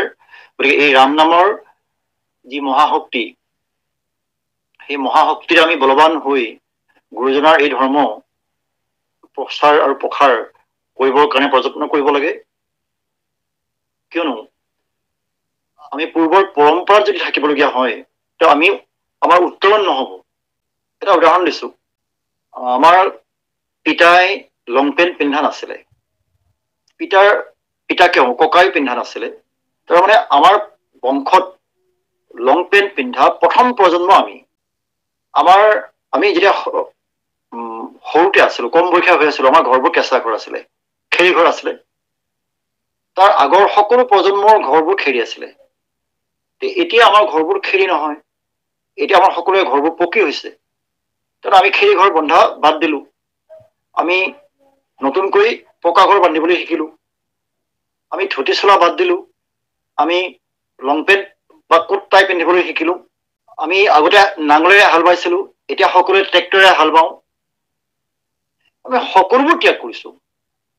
আগতে ব্ৰহ্মপুত্ৰত নাৱেৰে পাৰ হৈছিলো, চান্দ সদাগৰে সেই নৌকা লৈ পেলাই গোটেই দেশে বিদেশে ব্যৱসায় কৰিছিলে। এতিয়া আমি নাৱেৰে পাৰ হওঁ জানো? আমি কিহেৰে যাওঁ? এতিয়া আমি দলঙেৰে পাৰ হওঁ, এতিয়া বাছেৰে পাৰ হওঁ। এতিয়া ব্যৱসায় কিহেৰে চলে? ট্ৰাকেৰে চলে। আমি পৰম্পৰা সকলোতে ত্যাগ কৰিছো বাপাকল।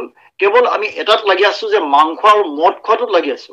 যিসমূহ জনগোষ্ঠীয়ে পৰম্পৰাৰ কথা কৈছে, গাহৰি পোহা, মদ খোৱা, মুৰ্গী পোহাৰ কথা কৈছে, আমি গাহৰি এটা কিয় পোহো? কেৱল তাৰ মাংস খাবৰ কাৰণেহে পোহো। গাহৰিৰ গাখীৰ আমি নাখাওঁ। গাহৰি আমাক হাল বাই নিদিয়ে, গাহৰি মৰণা মাৰি নিদিয়ে। গাহৰিটো আমি এটা কাৰণে পুহিম, আমি তাৰ মাংস খাম। তাৰ মাংসটো কেনেকে খাম? গাহৰিটো আমি কেৱল এখন ডাঙৰ তৰোৱাল তাৰ হাৰ্টত আমি ভৰাই দিম জীয়াই জীয়াই, আৰু ই চিঞৰি থাকিব। কিমান নিষ্ঠুৰ হব লাগিব সেই গাহৰি কটা মানুহজন, কিমান হৃদয়হীন মানুহ হব লাগিব। আমি এটা মুৰ্গী পোহো, হাঁহ এজনী পোহো, কিয় পোহো? কেৱল তাৰ মাংসৰ কাৰণে পোহো। মুৰ্গীয়ে গাখীৰ নিদিয়ে, মুৰ্গীয়ে বেলেগ কোনো কাম কৰি নিদিয়ে, কেৱল মাংসৰ কাৰণে পোহো। যে মাংস খালেই যদি মানুহ শক্তিবান হলহেঁতেন, তে আটাইতকৈ শক্তিবান হলহেঁতেন সিংহই, আটাইতকৈ শক্তিবান হলে কুকুৰটোৱে, শিয়ালটোৱে, চবতকে শক্তিবান জীৱ হল হাতী, যে আটাইতকৈ পৰিশ্ৰমী জীৱ ঘোঁৰা। ঘোঁৰাই কি খায়? মাংস খাই জানো? আমি কেৱল জিভাৰ তৃপ্তিৰ কাৰণে খাওঁ। আৰু আমি কি কৰিছো? আমাৰ পৰম্পৰা। মুৰ্গী পোহাত বোলে শংকৰে সংঘই বাধা দিছে, গাহৰি পোহাত বোলে বাধা দিছে। কলৈ গ'ল সোৱাইন ফ্লু? কলৈ গ'ল বাৰ্ড ফ্লু? তেতিয়া সেইবোৰ কথা নাহে। আৰু যেতিয়া শ শ মুৰ্গী মৃত্যু হয়, শ শ গাহৰি মৃত্যু হয়, পেপাৰত ওলাই যে সোৱাইন ফ্লু হৈছে, বাৰ্ড ফ্লু হৈছে, কিবা হৈছে, মানুহৰ গালৈ বিস্তাৰ হৈছে, তেতিয়া মানুহবোৰ মনে মনে থাকে। যে আমি কেৱল পৰম্পৰাৰ কাৰণেই এটা হিংসা বৃত্তি লৈ আছো। আমি শ্ৰীমদ ভাগৱতে কি কৈছে? যত দেখা ভূত প্ৰাণী সবে বিষ্ণু হেন জানি, হিংসা এৰি কৰা উপকাৰ। এই জগতত যিমান আছে সকলোকে বিষ্ণুময় ভাৱে চাব দিছে, আৰু সেইকাৰণে জীৱহিংসা এৰিব দিছে। এয়া হল ভাগৱতৰ আহ্বান। এই আহ্বান অনুসৰি কোনোবা জনগোষ্ঠীৰ কোনোবা মানুহে ভাগৱত ধৰ্ম গ্ৰহণ কৰিলে, একৰ্ষণ গ্ৰহণ কৰিলে, তাৰ কাৰণে কি গুৰুজনা দায়ী, নে ভাগৱত দায়ী, নে গীতা দায়ী? আমি জানি হৰণ লৈছো, আমি জনামুখ্য নহয়, আমাৰ বিবেক বিবেচনা শূন্য, আমি পশু নহয় নহয়। আমাৰ জ্ঞান বুদ্ধি বিবেকে কৈছে যে আমি হিংসা ধৰ্ম ত্যাগ কৰিব লাগিব, নহলে আমাৰ ভৱিষ্যত প্ৰজন্ম কি হবগৈ? হিংস্ৰ হবগৈ। আমি যদি হিংস্ৰ হওঁ, আমি যদি হিংসুক হওঁ, আমি যদি যুদ্ধবাজ হওঁ, আমাৰ ভৱিষ্যত প্ৰজন্ম কি হবগৈ? সিহঁতক বিনাশৰ পৰা কোনে ৰক্ষা কৰিব? সেইকাৰণে বাপাই সমস্ত এই কৃষ্ণ সংস্কৃতিত হিংসাৰ কোনো স্থান নাই।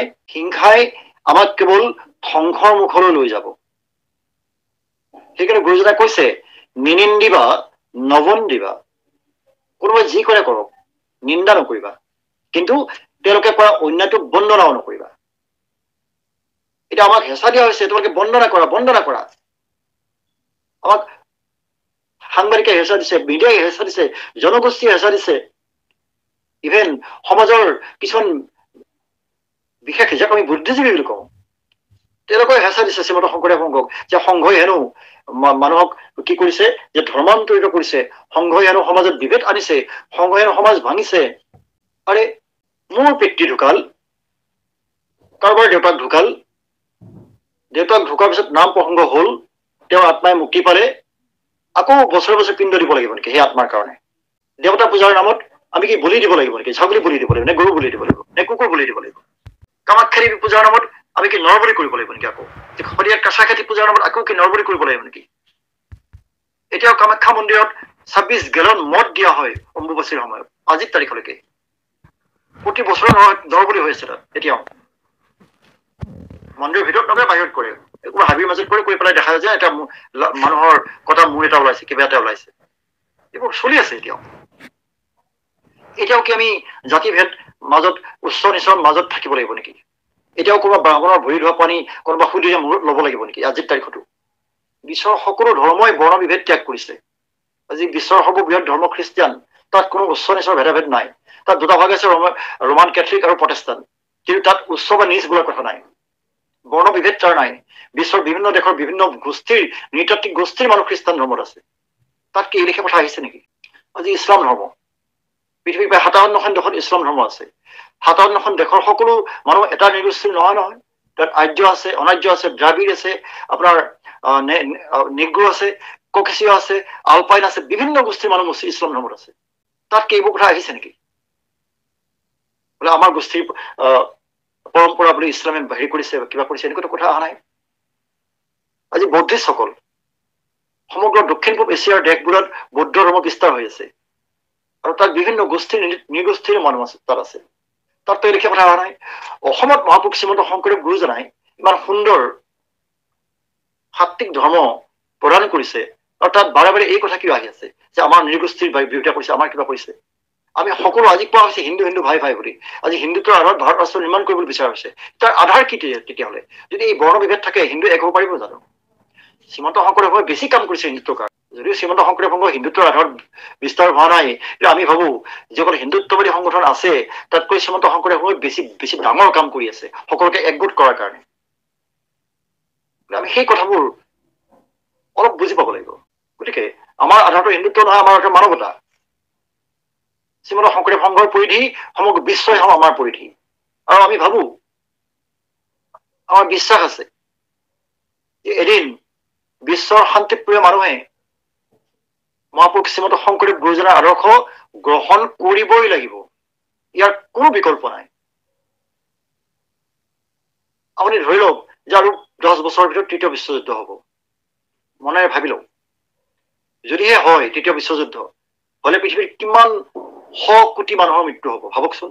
যিমানবোৰ এটম বোম আছে বিশ্বৰ বিভিন্ন দেশৰ হাতত, ৰাছিয়াতে প্ৰায় 7,000 এটম বোম আছে, আমেৰিকাৰ আছে প্ৰায় 4,000, আমাৰ ভাৰতবৰ্ষৰো 200ৰ কম নাই এটম বোম।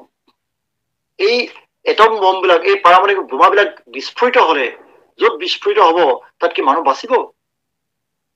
তাৰ পিছত মাত্ৰ কেইবা লাখ মান মানুহ বাচি থাকিব পৃথিৱীত, আৰু সেইখিনি মানুহে বিকল্প বিচাৰিব যে ইয়াৰ পিছত ভৱিষ্যতে যাতে কেতিয়াও আৰু সংঘাত নহওক, কেতিয়াও যুদ্ধ নহওক, তাৰ কাৰণে এটা ৱে বিচাৰিব, পথ বিচাৰিব। তেওঁলোকে আধ্যাত্মিক আৰু আধ্যাত্মিকতা আৰু ধৰ্মৰ মাজত এই পথৰ সন্ধান কৰিব, কাৰণ বিজ্ঞানে এই পথৰ সন্ধান দিব নোৱাৰে। কিয় নোৱাৰে? বিজ্ঞানে এই ধ্বংসাত্মক যিবিলাক অস্ত্ৰ তাৰি সৃষ্টি বিজ্ঞানে কৰিছে। তেতিয়া তেওঁলোকে বিশ্বৰ বিভিন্ন দেশৰ ধৰ্মবোৰ অধ্যয়ন কৰিব যে খ্ৰীষ্টান ধৰ্ম দিব পাৰিব জানো এই শান্তিৰ পথ? কেতিয়াও নোৱাৰে। কিয় নোৱাৰে? ইতিমধ্যে ৰোমান কেথলিক আৰু প্ৰটেষ্টাণ্টৰ মাজত 100 বছৰীয়া ৰণ সংঘটিত হৈছে। ইউৰোপৰ বুৰঞ্জী যিয়ে পঢ়িছে তেওঁলোকে নিশ্চয় পাইছে 100 বছৰীয়া ৰণ, 30 বছৰীয়া ৰণ। ইছলাম ধৰ্মে পাৰিব নেকি? যদিও ইছলাম শব্দৰ অৰ্থ শান্তি, কিন্তু য'তেই ইছলাম ধৰ্ম বিস্তাৰ হৈছে তাতেই অশান্তি বেছি হৈছে। চিয়া আৰু সুন্নিৰ মাজত ভয়ংকৰ কাজিয়া, ইটো ফৈদে সিটো ফৈদে বোমা দি গুলিয়াই হত্যা কৰিব লাগিছে, আৰু যুদ্ধ আজি চিয়া ৰাষ্ট্ৰ আৰু সুন্নি ৰাষ্ট্ৰৰ মাজত ভয়ংকৰ সংঘাত সৃষ্টি হৈছে। ইছলামেও বিশ্ব শান্তি প্ৰতিষ্ঠা কৰিব নোৱাৰে। ভগৱান বুদ্ধই কেৱল শান্তিৰ কাৰণে কাম কৰিছিলে। বৌদ্ধিষ্ট ধৰ্ম কেৱল ভাগত বিভক্ত হৈ গ'ল। হিমযান, মহাযান, বজ্ৰযান, আৰু তাতো হিংসাবৃত্তি প্ৰৱেশ কৰিলে। আজি যিসকল টাই আহোমে এই যে আমাৰ শংকৰদেৱ সংঘৰ বিৰোধিতা কৰিছে, তেওঁলোকে বৌদ্ধ ধৰ্মই। কিন্তু তেওঁলোকে বৌদ্ধ ধৰ্মক এনেকুৱা এটা ৰূপলৈ লৈ গৈছে, য'ত এটা কুকুৰ বলি দিয়া হয়, য'ত একেকোবে এটা চেউৰী এজনী হত্যা কৰা হয়। এইটো হ'ল তেওঁলোকৰ বৌদ্ধ ধৰ্মৰ স্বৰূপ। এয়া হ'ল তান্ত্ৰিক বজ্ৰযানী বৌদ্ধ। গতিকে এই বৌদ্ধ ধৰ্মইও বিশ্ব শান্তি প্ৰতিষ্ঠা কৰিব নোৱাৰে। পৰা হলে দক্ষিণ কোৰিয়া আৰু উত্তৰ কোৰিয়াৰ মাজত সংঘাত নহলহেঁতেন, চীন আৰু টাইৱানৰ মাজত সংঘাত নহলহেঁতেন, ভাৰত আৰু চীনৰ মাজত সংঘাত নহলহেঁতেন, কাৰণ সেই বৌদ্ধ ধৰ্মৰ জন্মস্থান ভাৰতবৰ্ষ। গতিকে সেই সময়ৰ মানুহে সকলো অধ্যয়ন কৰি বুজিব যে মহাপুৰুষ শ্ৰীমন্ত শংকৰদেৱ গুৰুজনাৰ আদৰ্শইহে আমাক এই বিশ্ব শান্তি প্ৰতিষ্ঠা কৰিবলৈ সুযোগ প্ৰদান কৰিব। আৰু তাৰ কাৰণে হয়তো 1000 বছৰ লাগিব পাৰে, 2000 বছৰ লাগিব পাৰে।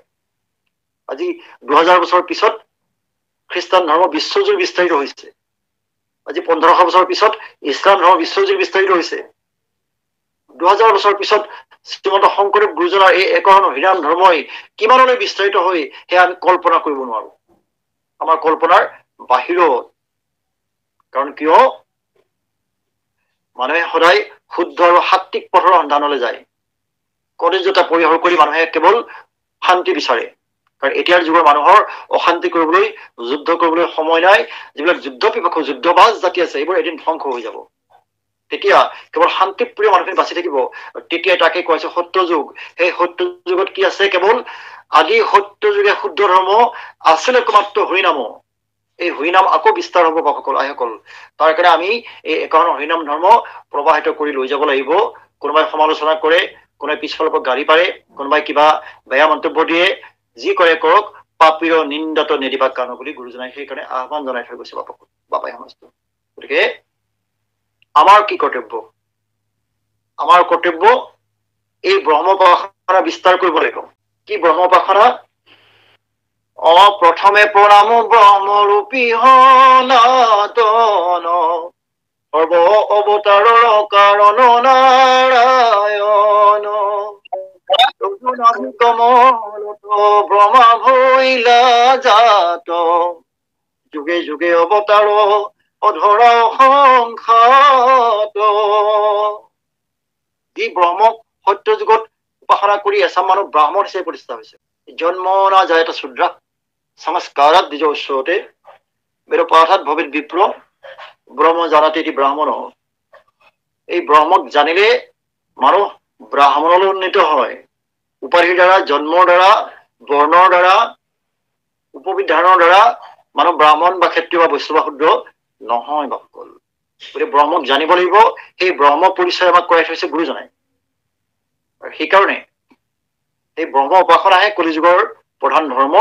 গুৰুজনাই সেই বেদৰ যি ব্ৰহ্ম, নিৰ্গুণ নিৰাকাৰ পৰম ব্ৰহ্ম, যাক কোৱা হৈছে একং সৎ বিপ্ৰা বহুধা বদন্তি, সেই সত্য বস্তু, সেই সত্য বস্তুকেই বিস্তাৰিত কৰিছে কিহৰ জৰিয়তে? ভগৱন্তৰ গুণ আৰু নামৰ জৰিয়তে, এই শ্ৰীমদ ভাগৱতৰ জৰিয়তে। সেই ব্ৰহ্ম উপাসনা বিস্তাৰ কৰিব লাগিব। তেতিয়া মানুহৰ মনবোৰ শান্ত হব, নিৰ্মল হব, আৰু মানুহ শান্তিপ্ৰিয় হব। মানুহৰ তম গুণ ৰজগুণ নিজে নিজেই নিৰ্বাপিত হব। তেতিয়া সমাজত শান্তি আহিব। আমাৰ যিবোৰ নৃগোষ্ঠীয় বৈশিষ্ট্য আছে, এইবোৰ থাকিব, এইবোৰ কোনেও কাঢ়ি নিব নোৱাৰে। আজি মংগোলীয়সকলৰ গালৰ হনু দুটা উঠা, চুলিবোৰ ঠৰঙা, গাৰ ৰং মাটিয়া বৰণৰ, এইবোৰ কেতিয়াও বিনাশ হৈ নাযায়। আজি ধুবুৰীত ৰাভা জনগোষ্ঠীৰ 6খন প্ৰাথমিক আছে দেৱীতলাত। তেওঁলোকে কি কৰিছে?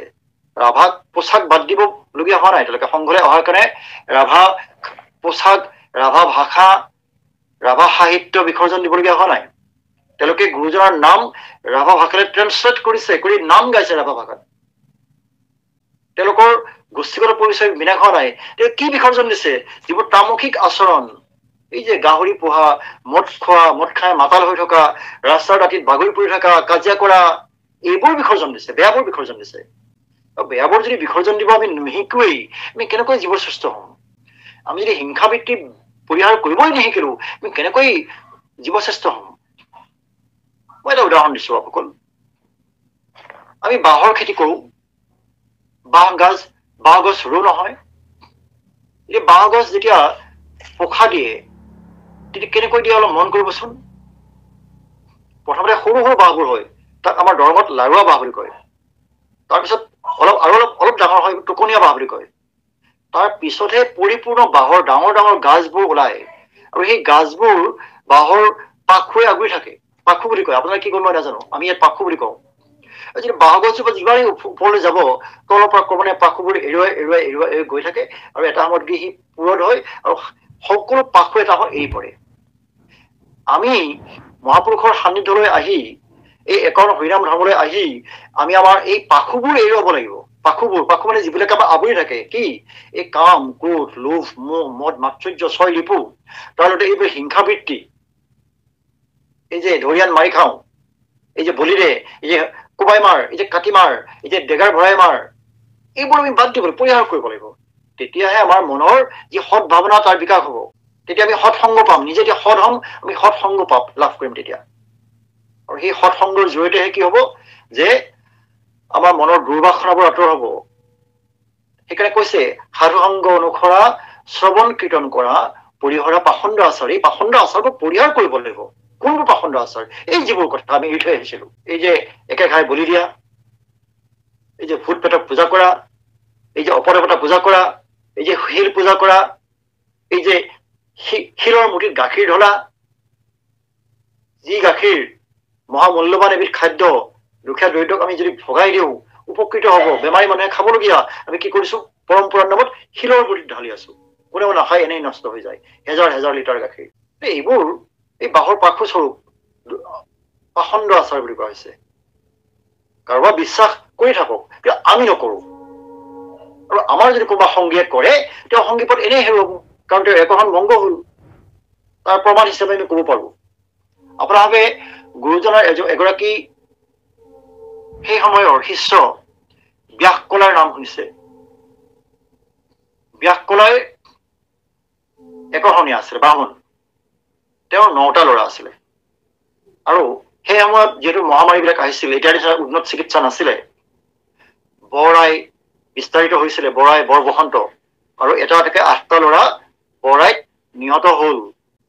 ব্যাসকলাৰ আইগৰাকী, পত্নীগৰাকী পানী আনিবলৈ গৈছিলে কুকুৱালে, ৰাজহুৱা স্থানলৈ যাওঁতে সমাজৰ অন্য আইসকলে কলে, বোলে এৰা, তোমালোকে যে এই আই শীতলা পূজা নকৰা, আই নাম নোগোৱা, সেইকাৰণে তোমালোকৰ ল'ৰাবোৰ মৰিছে।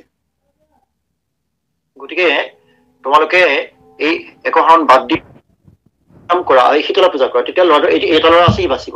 তেতিয়া আইগৰাকী আহি ঘৰত কলে, বোলে কৈছে যে আমি যদি শীতল সন্তানটোও হেৰুৱাবলগীয়া হব, কাৰণ তাকো বসন্তই পাইছে। তেতিয়া না বুলিও নকলে, হা বুলিও নকলে। আইগৰাকীয়ে ভাবিলে যে মৌনতা সন্মতি লক্ষণম, তেওঁ যদি মৌন হৈ থাকিল, গতিকে তেওঁ সন্মত হৈছে। আইগৰাকীয়ে কৰ্মকাণ্ড পুৰোহিত মতাই আনি পেলাই শীতলা পূজা কৰিলে। তেওঁ আগৰ সেই ব্ৰাহ্মণৰ ধৰ্মলৈ গুচি গল, কৰ্মকাণ্ডলৈ গুচি গল। দুৰ্ভাগ্যক্ৰমে দুদিনমান পিছত সেই ল'ৰাটো ঢুকাল। ঢুকাওতে ব্যাসকলাৰ অনুতাপ হল যে মই মিছাতেই একশৰণ ভংগ কৰিলো। গুৰুজনৰ ওচৰলৈ গৈছে, গৈ কথা কলেহে মাত্ৰ গুৰুজনে লগে লগে পিছমুখ দিছে যে তুমি মোৰ পিনে নাচাবাই, তুমি মই তোমাৰ পিনে চাব নোৱাৰো, কাৰণ তুমি একশৰণ ভংগ কৰি ঈশ্বৰৰ সেই আহ্বানৰ বিৰুদ্ধে কৰিছা, ঈশ্বৰীয় সিদ্ধান্তৰ বিৰুদ্ধে কৰিছা। যি সিদ্ধান্ত গীতাত মহাভাৰতৰ যুদ্ধক্ষেত্ৰত কৃষ্ণই অৰ্জুনক কৈছিলে যে সৰ্বধৰ্মান পৰিত্যাজেত মাম একং শৰণ ব্ৰজ অহং ত্বং সৰ্ব পাপভ্যো মোক্ষয়িষ্যামি মা শুচ। সেই একশৰণ ভংগ কৰিছা, তোমাৰ পিনে চালেও মোৰ পাপ লাগিব, তুমি উভতি যোৱা। তেতিয়াৰ পৰা ব্যাসকলাই এঘৰীয়া হল, আৰু এনেকৈ এদিন বুঢ়া বুঢ়ী দুইটা মৃত্যু হল। আৰু দৈৱৰ দুৰ্বি মৃতদেহ কেইটা পুৰিবলৈ সৎকাৰ কৰিবলৈ কোনো নাহিল, আনকি শগুনেও নাখালে, তাতে পচি গল তেওঁলোকৰ মৃতদেহ। যেনেকৈ মহাৰাজ নৰনাৰায়ণৰ সভা পণ্ডিতসকলৰ সেই লিখা শাস্ত্ৰবিলাক জুয়েও নুপুৰিলে, নদীয়েও উটুৱাই নিনিলে পাপৰ কাৰণে, ইমান পাপ নিহিত হৈছিলে, কেৱল উয়ে কুটিলে। ঠিক তেনেকৈ ব্যাসকলাৰ মৃতদেহো আনকি কুকুৰ, শগুন, শিয়ালেও নাখালে, পচি গল তাতে। একশৰণ ভংগ কৰিলে ইমান অপৰাধ হয়। আৰু ইমানবোৰ কথা প্ৰমাণ থকাৰ পিছতো ঈশ্বৰীয় আহ্বান নেওচি আমি যদি পূৰ্বৰ পৰম্পৰালৈ ঘূৰি যাওঁ, এইখন সংঘ হৈ থাকিব নে ইয়াত একখন বৰ্তি থাকিব নে এখন মানুহৰ সমাজ হৈ থাকিব? এখন কেৱল জনগোষ্ঠীয় উন্মাদনাৰ এখন সমাজ হৈ পৰিব, আকৌ যুদ্ধৰ সেই পৰিৱেশ ঘূৰি আহিব। গতিকে যি ঈশ্বৰ বা ব্ৰহ্ম উপাসনা কৰি মানুহ ব্ৰাহ্মণ হৈছিলে, সেই ব্ৰহ্মৰ উপাসনাৰ পন্থা আমাক গুৰুজনাই দি থৈ গৈছে বাপসকলৰ এখন। সেইকাৰণে আমি সেই ব্ৰহ্ম উপাসনা কৰিব লাগিব। ব্ৰহ্মৰ উপাসনাহে কলিযুগৰ ধৰ্ম। নিৰ্গুণ নিৰাকাৰ পৰম ব্ৰহ্মৰ সগুণ সাকাৰ ৰূপ দৈৱকীনন্দন কৃষ্ণ। সেইকাৰণে দৈৱকীনন্দন কৃষ্ণদেৱী পৰম ভজিত দেৱতা। কৃষ্ণদেৱৰ অভয় চৰণত কায় বাক্য মনে একান্তভাৱে সুদৃঢ় বিশ্বাসে সত্যে সত্যে সত্যে শৰণ পুখি আমি একশৰণ গ্ৰহণ কৰিছো, আৰু সেই একশৰণ আমি বৰ্তাই ৰাখিব লাগিব। নহলে আমাৰো পৰিণতি, শেষ পৰিণতি অত্যন্ত ভয়াৱহ হ'ব। এই কলিৰ পাপৰ পৰা মুক্তি নাপাম, আৰু এই যে পৃথিৱীত বাৰে বাৰে এই জন্ম মৃত্যুৰ কাল চক্ৰত আমি আকৌ সোমাই পৰিম। সেইকাৰণে বাপাই সমস্ত কলিযুগৰ ধৰ্ম কেৱল হৰিনাম। কলিযুগে ৰাম নামে সাৰ, ৰাম নাম বিনা নাহি আৰ, ৰাম নামেই পৰম ধন বুলি কোৱা হৈছে। আৰু এই হৰিনামেই হল বৈকুণ্ঠ। সেইকাৰণে মাধৱপুৰুষে লিখিছে, কি লিখিছে?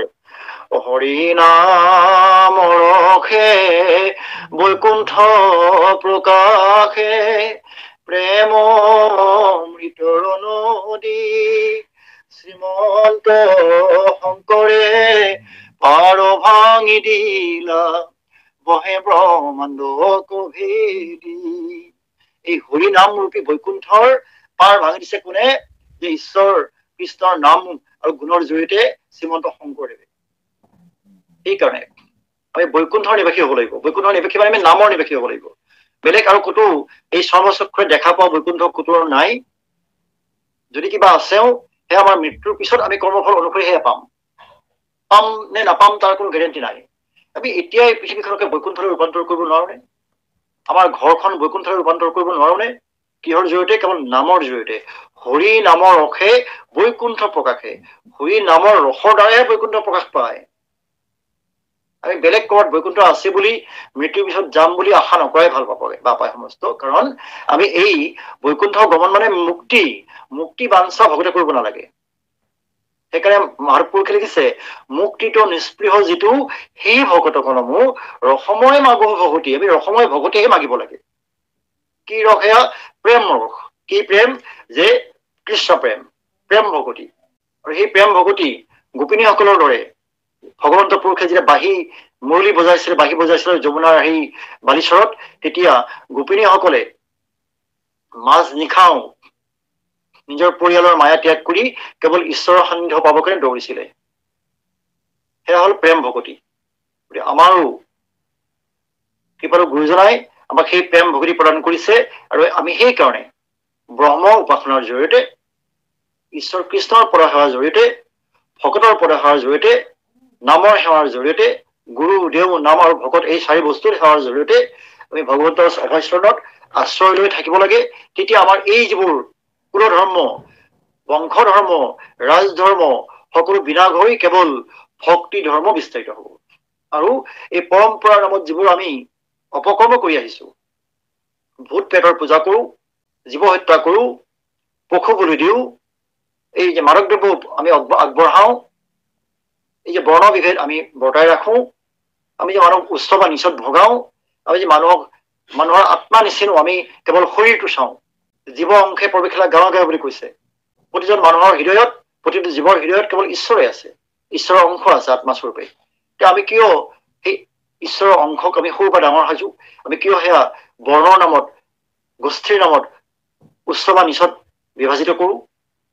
সেই পৰম্পৰা বিনাশ হওক, ঈশ্বৰীয় পৰম্পৰা বিস্তাৰ হওক, আৰু মহাপুৰুষ গুৰুজনাৰ এই একশৰণ হৰিনাম ধৰ্মৰ জৰিয়তে সকলো মানুহৰ সমমৰ্যাদা আৰু সম অধিকাৰ প্ৰতিষ্ঠা হওক, এই আশাৰে আমি আজিৰ এই অসাৰুৱা বক্তব্যৰ সামৰণি মাৰিব ওলাইছো বা পাই সমস্ত। এইখিনি কথা আগবঢ়াওতে যদি অশাস্ত্ৰীয় কিবা কথা কোৱা গৈছে, যদি কাৰোবাৰ মনত আমি আঘাত দিছো, যদি কিবা কবলগীয়া কথা ৰৈ গল আৰু কব নল,